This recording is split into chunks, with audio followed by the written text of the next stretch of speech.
Hey, thank you for coming by Tori Magoo 44. I greatly appreciate you guys coming by and saying hi. Definitely the people commenting. I enjoy it. I definitely do. Today's the 11th of August, 2009. And this is going to be about, I've had a number of calls from people that aren't Scientologists, but they're working for Scientology companies. Now that doesn't mean the Church of Scientology necessarily. They come under the umbrella of the Church of Scientology, under the umbrella of WISE, which is the World Institute of Scientology Enterprises, I believe is what it all stands for. But they're basically the management technology of L. Ron Hubbard. And if you want to find out if a business is a Scientology business, because you can say, are you a Scientology business? And they can say no, that they could be a WISE business, right? So a better way around that is to ask them, do you use the Hubbard management technology? And just say it like that. And if they do, they'll say, yeah, we do. And that's when you know you're going to be working for Scientology. Not for the church, right? These people are separate from it, but they're doing two things. One, they're selling the management technology to businesses with the intention basically to make money. That's what they're doing.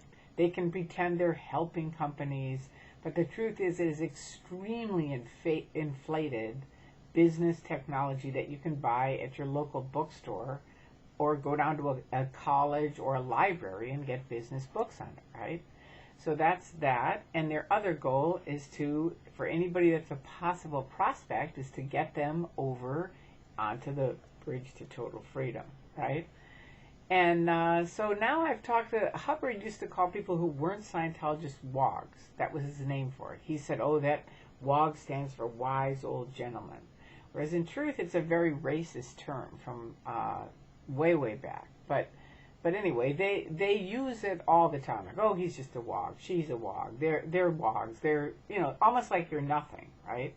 And I never liked it even when I was in. And some other people in didn't like it either. One guy, I'll never forget, said, I'm not going to call them Wogs. We're going to call them pre-Scientologists. Which that I thought was funny too. It's just like you're assumed you're going to be in Scientology. That's it. That's the only life that's worth living, right? For them. That's the way it is. Okay, so if you find out that you are working for a company, one of the things they often ask you to do is do some of their Scientology courses. And I'm making this video to let all of you know I'm not an attorney, so check with the law in your state. But per everything I understand, they cannot make you do a course, right? That's basically discrimination, where they're saying either do our religion, and it is a religion, because it is based on L. Ron Hubbard and the works of L. Ron Hubbard, right? Not and the same things that they're teaching in their courses that they're saying are, secular, meaning they're not religious, but they're in the same. It's the same stuff that the Church of Scientology teaches, also, right?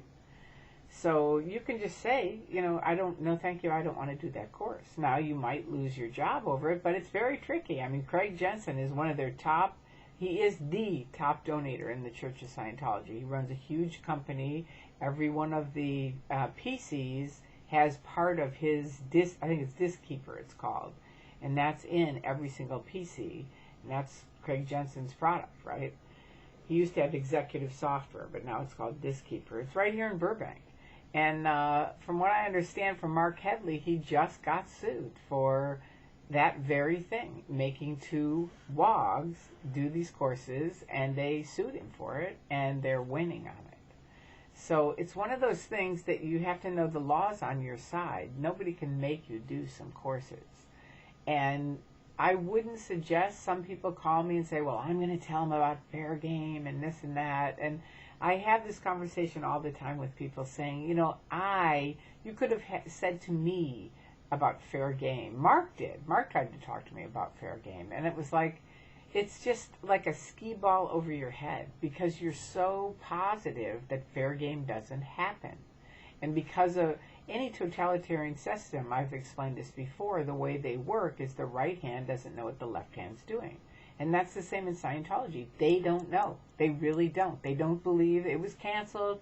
They show them the cancellation of it, and they are positive it is canceled. Even though you today can go to Religious Freedom Watch and read the fantastic lies that they have on myself and a ton of other people, and that's fair game right there. Because fair game, Hubbard said you can lie, cheat, steal, destroy someone utterly. Now these are enemies of the Church of Scientology. When they declare someone a suppressive, which I am declared a suppressive person and proud of it, but when they declare you suppressive, bingo, you're part of fair game. They can do whatever they want. Now, will everybody in the church do that? No. And most people don't even know about it. But there's a small little section that they get going on it, doing these little things. And even those people, like remember, I was out opening up those phony accounts. Did I know they were stopping free speech? No. I would have never done it if that was the case. And the day that I found out about it, I left about 2 days later out of Scientology and left for good. That was it. I didn't get into the Church of Scientology to stop free speech. I didn't. And I know if most of the people in knew the actual facts of what has gone down in the past and what is still going down by the executives of the Church of Scientology, they would be out that door today. Now, thank you to every single person who does pass on the links and information. Please send the media the stuff about the St. Pete Times, that information, and let them know, right, what Marty Rathburn is telling about David Miscavige, right? Pass on the websites from Xenu TV. That's a great one with tons of interviews from all kinds of different people. Xenu.net, right? Just get the information out so that more and more people are interviewed. Blown for Good. You know, I think Blown for Good has his website. Get that to him also, because it's very vital. He's right in the middle of a very key thing. It's going to be, I think it's going to be very good. So anyway, they're having a lot of suits right now. This is the other thing. If you have a family member that's trying to get money from you, don't give it to them, because there's probably 99% chance it's going to go to the Church of Scientology. And is it going to go for real moral things and things that they think it's going to be good things? No. It's going to go to pay for these lawsuits that they're losing. Okay? So be very careful with it. It's a very hot time. And in the meantime, have a fantastic week. It's a very, very exciting time to be part of this. Okay? So take care. Peace. Talk to you soon.